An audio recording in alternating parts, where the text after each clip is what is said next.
Então, dando sequência, vamos falar da voz do barítono. Pessoal, vocês veem que eu tenho uma mania de ficar esfregando os dedos na porta do nariz. Isso é uma mania, tá? Não tem nada. É uma mania que eu tenho desde criança de ficar fazendo assim. Quando era criança, então, eu enfiava os dedos. Então, vamos lá. A voz do barítono. Diferente do baixo, o barítono não vai cantar a oitava 1. Isso é uma exclusividade do cantor baixo. Nenhuma outra voz do mundo irá cantar a oitava 1. Apenas o cantor baixo. O barítono vai ter a sua tessitura do Dó 2 até um Sol 3. Aqui é a última nota em voz do barítono. Sol 3. Então de Dó 2 até Sol 3, ele tem aí uma oitava e 5 notas. Porém, pessoal, realmente a voz do barítono ela é uma voz versátil, porque eu vou lhes dizer, existirão barítonos que sim conseguirão adentrar a oitava 1. Então, eu acabei de falar que ninguém mais conseguiria entrar na oitava 1 além do baixo, é porque essa variante do barítono que consegue cantar, aí ele vai conseguir cantar o Si e o Lá. Ele já não canta o Sol e o Fá da oitava 1, mas ele vai conseguir cantar o Si e o Lá.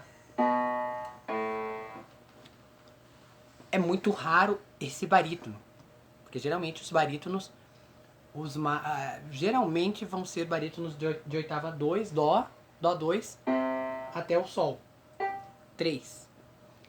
Mas haverão essas variantes raríssimas de barítono que cantarão o Si e o Lá 1. Esses então cantarão 2 oitavas, porque em comparação ao barítono normal, vamos dizer assim, entre aspas, ele vai ter 2 notas a mais. Isso lhe dará 2 oitavas inteiras. Porém, então, no Sol começa a região de passagem alta do barítono, por ser a última nota dele em voz. O tenor tem a última nota em Dó 4 e aqui começa a passagem alta dele. Então, o barítono começa aqui, passagem alta, Sol, Lá, Si, Dó 4. E aí o barítono faz um Ré 4 em falsete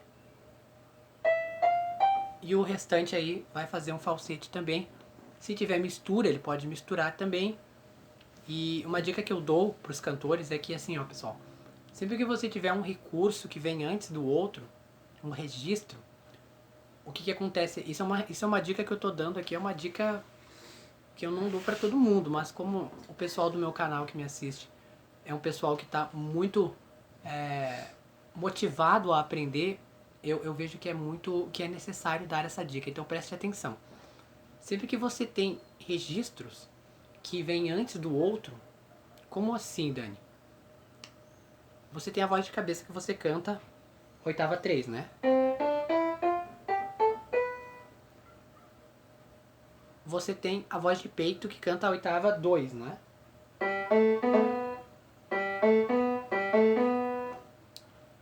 E, se você souber misturar, você consegue misturar aqui o finalzinho da 3 para 4. Isso é uma coisa que eu faço. Eu misturo o finalzinho da 3 para 4. A minha região de passagem alta como tenor. O que eu quero dizer com isso, pessoal? Vamos dizer que você... Vamos criar uma hipótese de que você seja um tenor assim como eu. Você tenha desde a tua voz de cabeça até um misto e falsete. Digamos que você tem as 3 vozes desenvolvidas. No Si, você já começa a misturar, né? Si, Dó, Ré, Mi. 4 misturando. E o Fá? 4. Dá pra misturar também? Eu vou dar o meu exemplo. Eu misturando Fá 4, sinto que já começo a me esforçar um pouco. Então, eu posso aconselhar você, por um exemplo, nessa nossa hipótese, a talvez então considerar uma mistura diferente já no Fá. Talvez fazer a mistura de cabeça com falsete, que é uma mistura ainda mais aguda do que a mistura de cabeça com peito. E é uma mistura também diferente. Se alguém quiser vídeo sobre a mistura de cabeça com falsete, me avise aí que eu faço também. Mas o pulo do gato está em você treinar essas notas. Por um exemplo, vamos exemplificar então o meu exemplo de Si, Dó, Ré, Mi, 4, Aster em misto. O que vai acontecer? Exemplificando que você tenha também o falsete. Você cantando essas notas aqui em misto, na mistura de peito com cabeça, por um exemplo, o teu falsete ele vai abranger notas ainda mais altas. Então, se você tá misturando aqui, se você conseguir misturar também o Fá, eu até consigo, pessoal, na mistura de peito com cabeça, mas é bem difícil, sendo sincero mesmo. E mesmo eu sendo um tenor, bom, talvez não seja tão difícil assim, vai. Talvez os dias que eu estava cantando, eu fui fazer essa mistura, eu também já tivesse cansado de tanto cantar. Tem dias que eu pego pra cantar e eu canto 3 horas. Então, teu falsete vai ganhar mais notas, porque o teu falsete daí, vejam que se você tiver a mistura de cabeça com falsete, vai mais além ainda, porque você vai ganhar notas aqui, ó. Isso aqui é finalização da oitava 4, região de soprano. Você imagina um homem cantando isso aqui? Esse tipo de som? Isso aqui é relativo a um Fá sustenido 4, Sol 4 e Lá 4. Você consegue imaginar um homem cantando isso? Sim, existe. Existem homens que cantam isso aqui. Não necessariamente é tenor, mas canta.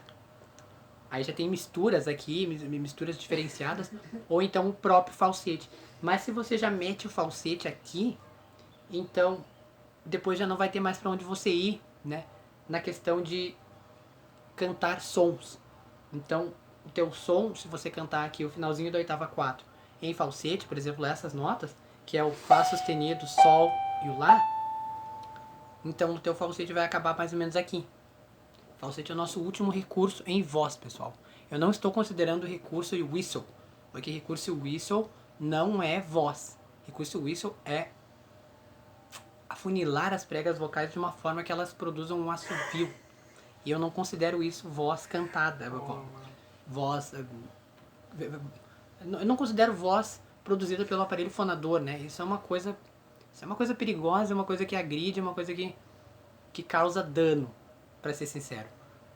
O registro de apito causa dano à voz com o passar dos anos. Temos o caso da Mariah Carey, que contraiu disfonia vocal por causa do uso excessivo do registro. Realmente ela sabia fazer muito bem, só que fez tanto que hoje em dia ela tem uma disfonia. Então não queremos isso para nossa voz, então vamos cantar apenas nos nossos registros do aparelho fonador. Não fazer as nossas pregas vocais fazerem isso para gerar um pedacinho, uma pequena brecha atrás que vai fazer aí um assovio sem necessidade, né? Se eu dou o exemplo para vocês que eu, como tenor, consigo cantar um Dó 5 e às vezes até o sustenido e o Ré, já cantei um Ré já. Então não há necessidade de fazer esses registros perigosos. Então, pessoal, para terminar aí sobre o barítono então acaba sendo versátil, porque ele consegue cantar aí até mesmo o Si e o Lá da oitava 1. Sim, o barítono adentra a oitava 1. E algumas vezes um barítono com bom treinamento vai cantar o restante da oitava 3. Como eu falei para vocês, a maioria dos barítonos irá até o Sol em voz natural, ou então até o Fá em voz natural. Mas os com bom treinamento vão cantar aí o Lá, o Si e o Dó 4 do tenor. E alguns com mais treinamento ainda irão cantar o Ré e o Mi. E aí depois eu já não sei, né? Aí tem que ver se o treinamento desse cantor é assim tão amplo para ele poder cantar mais notas da oitava 4. A oitava 4 é sempre um desafio, porque ela é a oitava mais aguda. A 5 nós já não consideramos muito, porque a 5 ela já é inalcançável, praticamente. A maioria dos cantores já não canta a oitava 5 em voz. A maioria dos cantores pop, por exemplo, vão cantar a oitava 5 em whistle.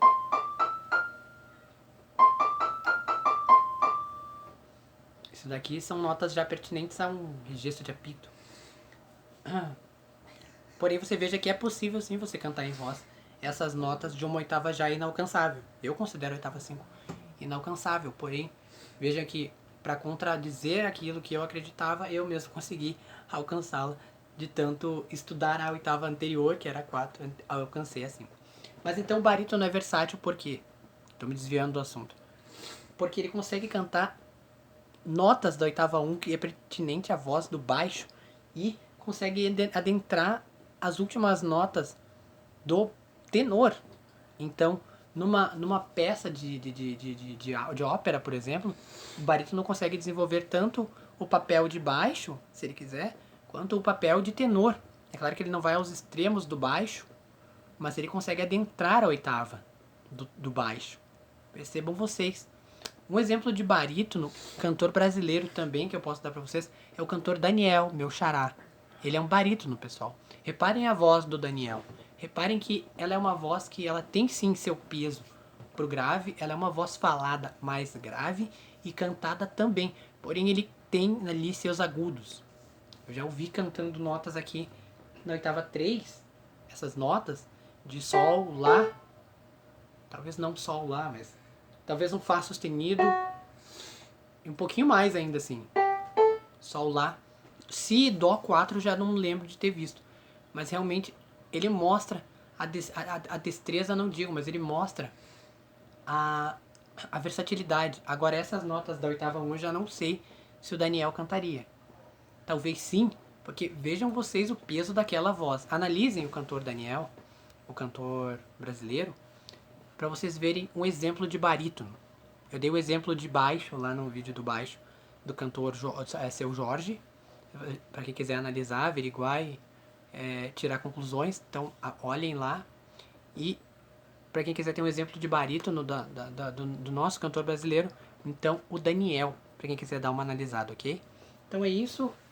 Voz barítono, uma voz versátil. Percebam vocês que essas vozes intermediárias, tanto o barítono quanto a meso, eles são vozes versáteis, porque eles conseguem atuar nas partes graves, onde as vozes mais graves atuam, e eles também conseguem camuflar as partes agudas, onde as vozes mais agudas atuam com propriedade. E eles conseguem camuflar tanto o mais agudinho, o médio agudo, digamos assim, quanto o mais grave. Então são vozes bem versáteis, essas vozes. Perdão. Essas vozes intermediárias. Ok? Prosseguindo então, no próximo dia iremos falar sobre o tenor. Eu dar vários exemplos aqui a respeito de mim e sobre outros tenores também. Eu vos aguardo lá.